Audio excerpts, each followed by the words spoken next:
Россия вместе с Китаем и Индией намерена отобрать у США ключи от Международного валютного фонда.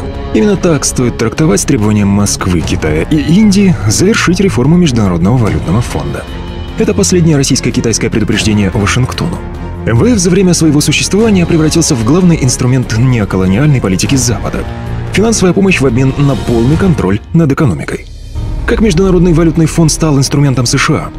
Дело в том, что по уставу МВФ любое решение принимается 85% голосов, но у Штатов есть неснижаемый остаток в размере почти 18%.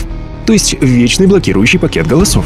Именно эту систему и пытается сломать триумвират Путин, Си, Моди. США и Евросоюз живут в долг. Они не способны закачивать значительные суммы в капитал МВФ. У стран с небольшим долгом и высокими золотовалютными резервами есть колоссальные возможности использовать фонд. Например, для России будет выгодно превратить часть своих портфелей американских и европейских облигаций в квоту в капитале МВФ. Аналогичная ситуация у Китая, Индии, Бразилии, Турции и даже Ирана. Если антиамериканская коалиция захватит контроль над МВФ, то их геополитические цели встанут на повестку дня фонда. Руководителем рабочей группы МВФ по Украине тогда легко может стать россиянин. И он будет диктовать экономическую политику Киева, и тут не сможет отвертеться, так как разрыв отношений с МВФ – немедленная экономическая катастрофа. У Китая, Индии, Бразилии и других стран тоже или есть, или скоро появятся свои Украины. Ясно, что ястребы в США не отдадут контроль за МВФ по-хорошему. Но едва ли лидеры Китая, России и Индии надеются на добрую волю.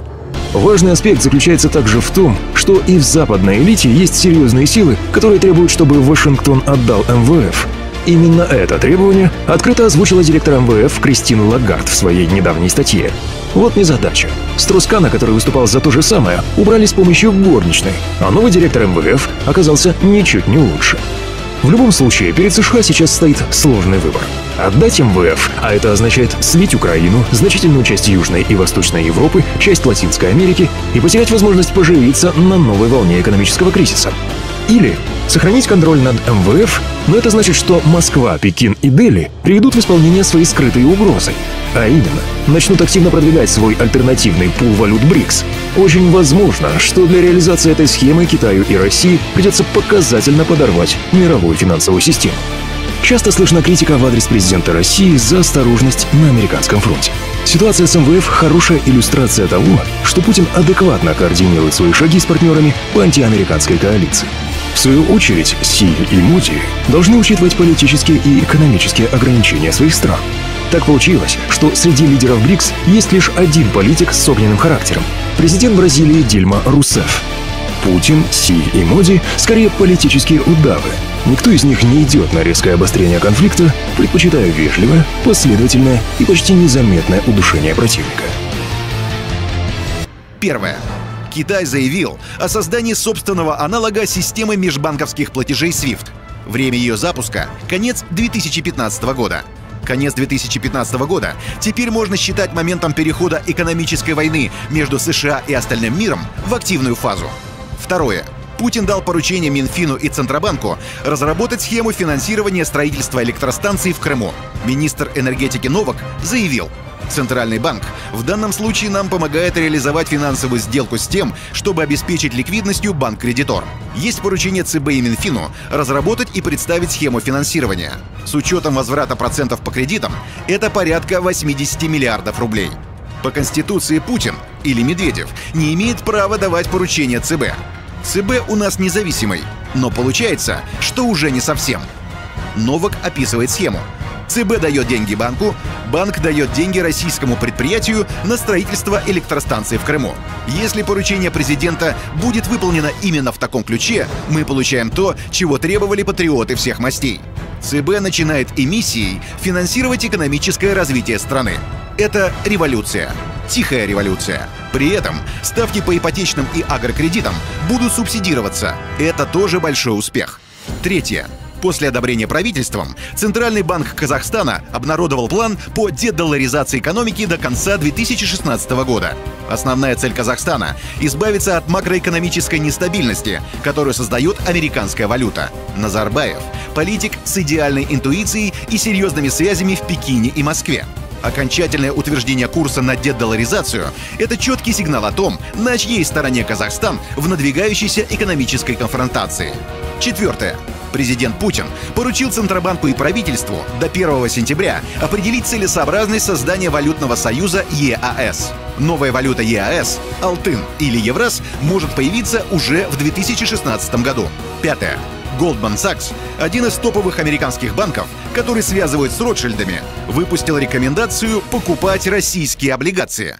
Вдумайтесь, американский топовый банк рекомендует покупать облигации страны, чью экономику Обама якобы разорвал в клочья. Шестое. Великобритания заявляет о желании войти в капитал Азиатского инфраструктурного инвестиционного банка, международной финансовой структуры, которую Китай основал в качестве замены Всемирного банка. Лондон на глазах всего мира кидает Вашингтон. Реакция Вашингтона напоминает реакцию мужа, который застал свою британскую благоверную в постели с китайским ухажером. Реакция – бешенство. США заявили, что британская инициатива войти в капитал китайского проекта не лучший способ взаимодействия с развивающейся державой. Под развивающейся державой американский рогоносец подразумевает Китай. При этом Лондон даже не удосужился ответить на претензии Вашингтона. Так что нет никакой тайны, чем занимался и занимается Путин. Путин укрощает Центробанк, поддерживает международные контакты и делает все, чтобы Россия вышла в плюсе после горячей фазы глобального экономического конфликта. Пока все идет хорошо. Победа будет за нами. А вы заметили, что рубль стабилизировался? Более того, несмотря на завывания всепропальщиков, слившихся в едином хоре с оппозиционерами, рубль отвязался от нефти и даже растет в периоды падения долларовой цены за бочку марки Brent. Не сбылся прогноз Bloomberg о том, что рубль обвалится в феврале, а ведь этот апокалиптический сценарий так яростно пиарили везде, от белоленточных бложиков до солидных экономических изданий вроде РБК. Объяснение происходящему лежит скорее в политологической, чем в экономической плоскости, и говорит о том, что существенная часть российской элиты изменила свой курс с прозападного на пророссийский. Фактически мы имеем дело с результатом конфликта между двумя элитными группами – либерал-компрадорами, завязанными на Запад элитами, сформированными в 90-е годы, и новыми либералами. Так называемые новые либералы – это чиновники и бизнесмены, которым существующая система в принципе нравится, и которые сильно разочаровались в Западе. Летом 2014 года представители именно этой группы осознали несколько простых истин. Во-первых, мирового экономического пирога на всех не хватит, а те, кто думает, что Запад сохранит и приумножит беглые российские капиталы – глупцы. Любому россиянину, каким бы капиталистом, олигархом, мальтийцем и знатным фартуконосцем он себя не считал, на Западе уготована роль кабанчика, которого зарежут на первый же Новый год. Во-вторых, у российской экономической элиты и американской экономической элиты есть нерешаемый конфликт. Для выживания США жизненно необходимо ограбить Россию и использовать ее в качестве тарана против Китая. Выживание российской экономической элиты при этом не предусмотрено. То есть их судьба напрямую связана с судьбой России. Что им делать в сложившейся ситуации? Неизбежно оформилась стратегия – доказать свою полезность для страны, заработав право на равных участвовать в политической жизни новой России. Моментом начала отжатия рычага контроля у либерал-компрадоров, не успевших понять, что ситуация изменилась кардинально и навсегда, стало решение о введении валютных комиссаров Центробанка и жесткое пресечение массированных спекулятивных операций на валютном рынке. Либеральная пресса взвыла от неожиданности. От Центробанка никто этого не ожидал. Умные олигархи подставили плечо рублю через продажу долларов в критические моменты и начали переводить активы назад в Россию. А после того, как в ЦБ появился новый ответственный за денежно-кредитную политику Дмитрий Тулин, ситуация начала развиваться стремительными темпами. ЦБ вдруг отказался от либерально-компрадорской догмы о том, что Центральный банк отвечает только за инфляцию, и резко озаботился ростом экономики. Эльвира Набиуллина. Инфляция больше не является единственным ориентиром в вопросе изменения ключевой ставки Банка России. Теперь таких ориентиров 3. По порядку. Курсовая стабильность, инфляционное таргетирование, поддержка экономики. Это уже слом парадигмы. ЦБ дважды снизил ставку и гарантированно будет ее снижать дальше. Сейчас, доказав на практике, что новые либералы лучше владеют ситуацией, чем либерал-компрадоры, между этими группами начались публичные разборки. Одним из главных театров военных действий стала Московская биржа, которая сыграла свою негативную роль в спекулятивной атаке на рубль. Для начала с Московской биржи был уволен руководитель срочного рынка господин Сульжик, гражданин США, Украины, а также большой фанат Майдана и Джона Маккейна. После его ухода биржа буквально за 1,5 месяца запустила фьючерс на пару рубль-юань, который до этого мурыжился в проекте больше года. Следующим этапом наведения порядка стало введение на бирже стоп-крана, который бы позволял Центробанку приостанавливать торги в ситуациях резких колебаний валюты. Московская биржа уже выбросила белый флаг и согласилась выполнить требования Центробанка, несмотря на то, что Минфин выказывает свое недовольство. Причем Центробанк в данном случае выступает с сугубо патриотических, можно даже сказать, государственных позиций. 6 месяцев назад в это бы никто не поверил, а сегодня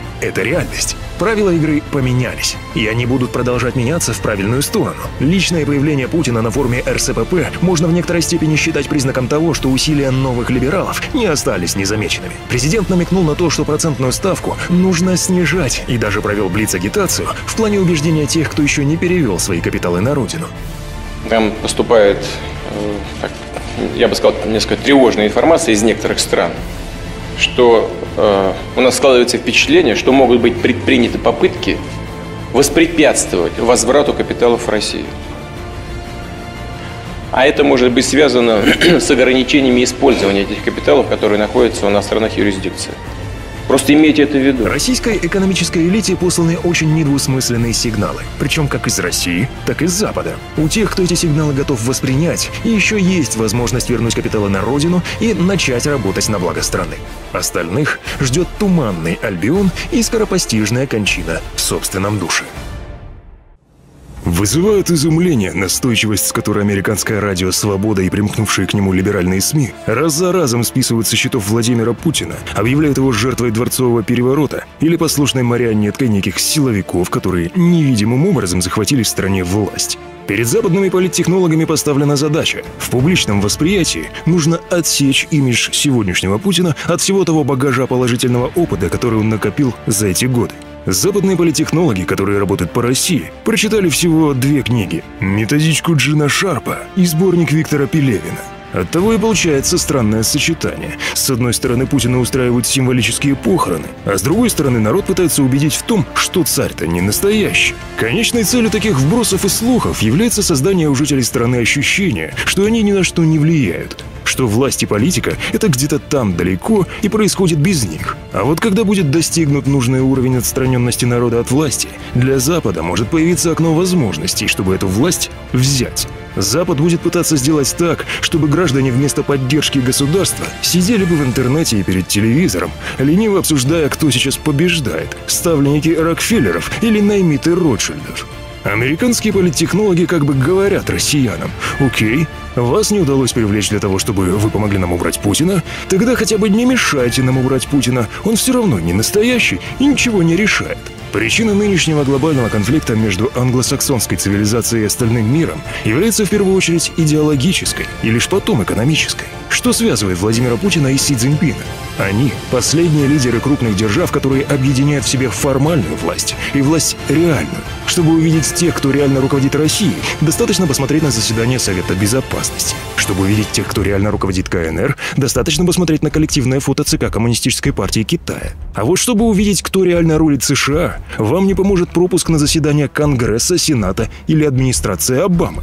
Чтобы увидеть представителей тех, кто реально управляет Западом, придется пробраться на закрытое заседание трехсторонней комиссии или Совета по международным отношениям. Мы вряд ли когда-либо узнаем точный поименный состав тех, кто реально управляет англосаксонской цивилизацией. Мировые политические элиты сейчас разделяются не по принципу отношения к частной собственности на орудия производства и не по принципу приверженности индустриальной или финансовой модели развития экономики. Их разделяет гораздо более фундаментальный вопрос: кем являются граждане для политической элиты?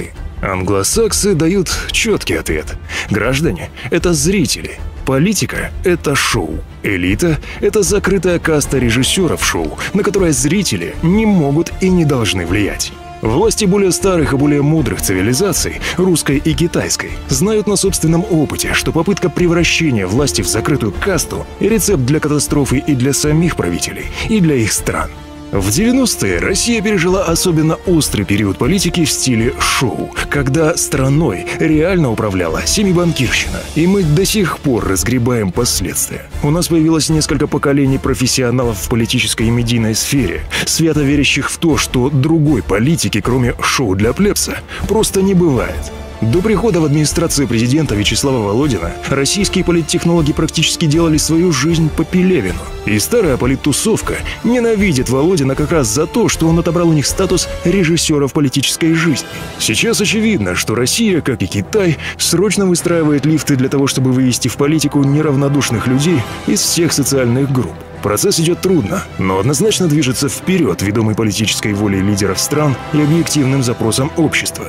Национализация элит, о которой так много говорят, происходит не только и не столько за счет возвращения капиталов из офшоров в Россию, а за счет введения в политическую жизнь новых, свежих, сильных и целеустремленных россиян. Это очень серьезный процесс, без которого невозможно развитие общества и государства.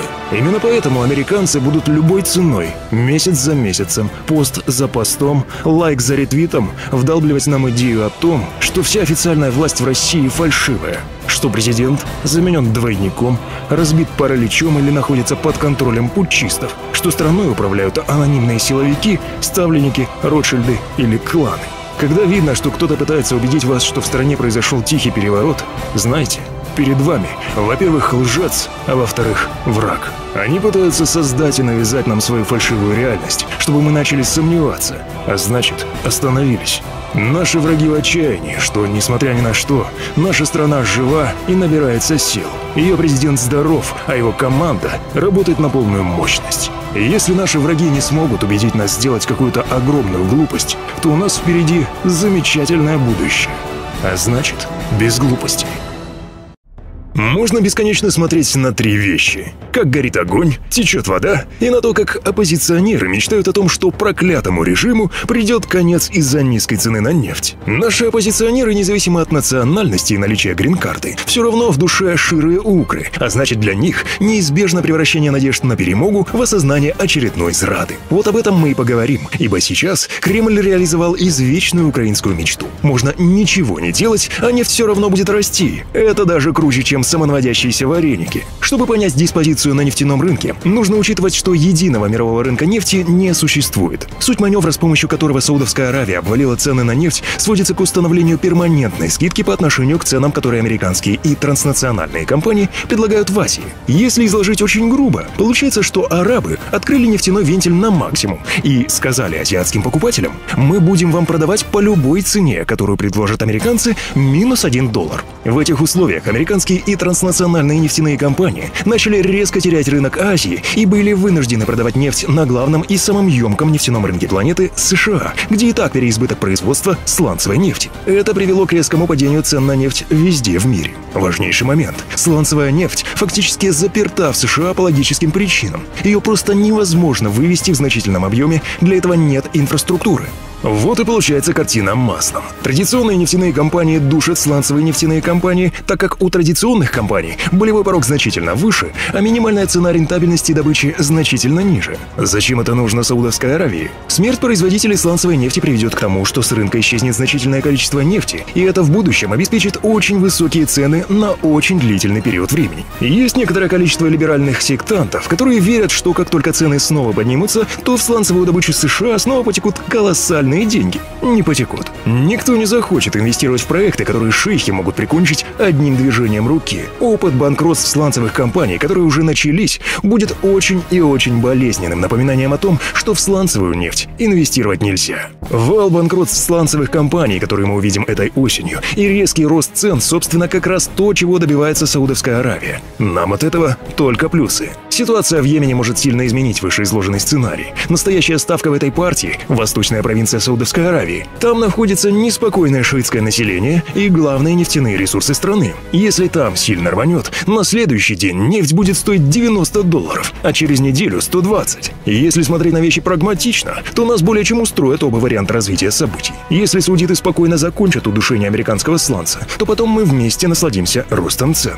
Если Аравийский полуостров погрузится в кровавую войну, которая спровоцирует в этом регионе долгосрочный хаос и подорвет нефтяную инфраструктуру региона, у нас тоже нет причин для грусти. Да, в этом сценарии американский сланец выживет, но рост цен на нефть позволит нам комфортно продолжать противостояние с США. Даже возможное снятие санкций с Ирана не сможет блокировать рост цен на нефть. В интервью американскому каналу CNBC управляющий директор JBC Energy Йоханнес Беннини отметил: За год с момента гипотетического подписания мирного договора и снятия санкций с Ирана реальный объем предложения иранской нефти на мировой рынок увеличится лишь на 300 тысяч баррелей в сутки. Для бюджета Ирана это очень много, но для мирового рынка это капля в море. Приятно видеть, что в среднесрочной и долгосрочной перспективе на нефтяном фронте у нас есть серьезные причины для оптимизма. Даже американцы понимают, что сланцевым компаниям не жить. Весь вопрос в том, что и когда их прикончит. Последний доклад консультативного совета при Министерстве энергетики США указывает на то, что сланцевый бум в любом случае закончится в начале следующего десятилетия. И США уже сейчас нужно начинать развивать проекты в Арктике, несмотря на низкие цены на нефть. Из этого доклада нужно сделать два вывода. Во-первых, США ожидают, что цены на нефть неизбежно вырастут, причем так сильно, что это сделает рентабельными невероятно дорогие арктические проекты. Во-вторых, когда Путин тратит миллиарды рублей на военную группировку в Арктике и на военные учения в Арктике, он не бряцает оружием, как говорят наши либералы. Он защищает наше будущее, защищает наш статус энергетической сверхдержавы и уже сегодня строит фундамент для нашей экономической мощи на будущее. Все у нас получится. На нашей стороне играет настоящий мастер геополитических шахмат, который все планирует на много лет вперед. Из-за этого и мечтают грантоеды и американские ястребы, чтобы он просто исчез, заболел или был смещен Майданом. Не дождутся. Пришло время Арктики.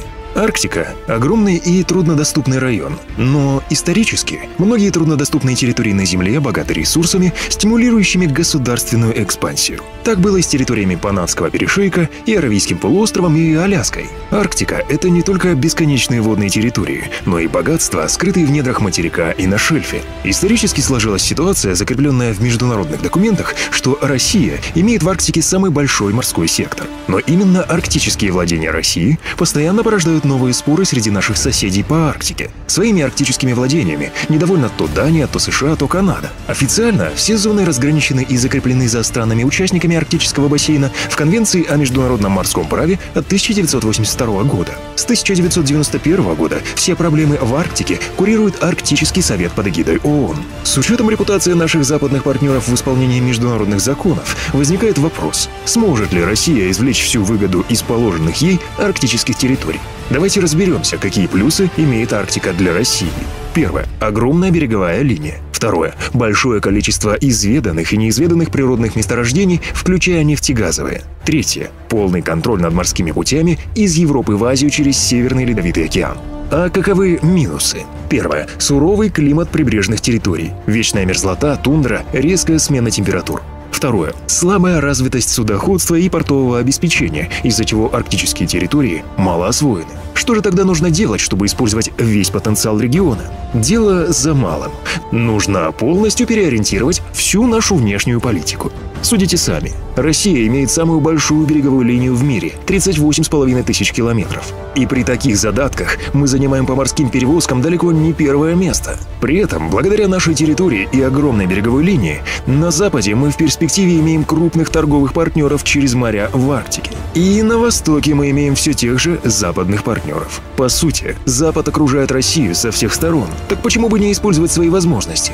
Для этого необходимо сделать всего две вещи. Первое – создать постоянные круглогодичные порты по всему северному побережью. И второе – обеспечить круглогодичное судоходство. С судоходством проблемы могут возникнуть только финансовые, и их можно решить. А вот строительство портов – это задача на много лет вперед. На данный момент у России работающих круглогодичных портов на севере всего несколько. Это Мурманск, Северодвинск, Дудинка и Анадырь. Это ничтожно мало. Вы спросите, зачем нужны крупные порты на севере? Порты нужны, чтобы перевозить ресурсы, материалы и все необходимое для жизни. Морские перевозки самые дешевые. Обслуживать их проще, чем железные дороги, воздушный транспорт или трубопроводы. При этом нет смысла создавать порты, если заниматься лишь экспортом ресурсов. Имея в Арктике запасы углеводородов, можно и нужно извлекать из них сверхприбыль. Но продажей сырой нефти получить сверхприбыль невозможно. Нужно иметь в виду, что российская нефть в Арктике значительно превосходит по качеству нефть марки Brent. Это значит, что рядом с будущими портами нужно строить нефтеперерабатывающие заводы.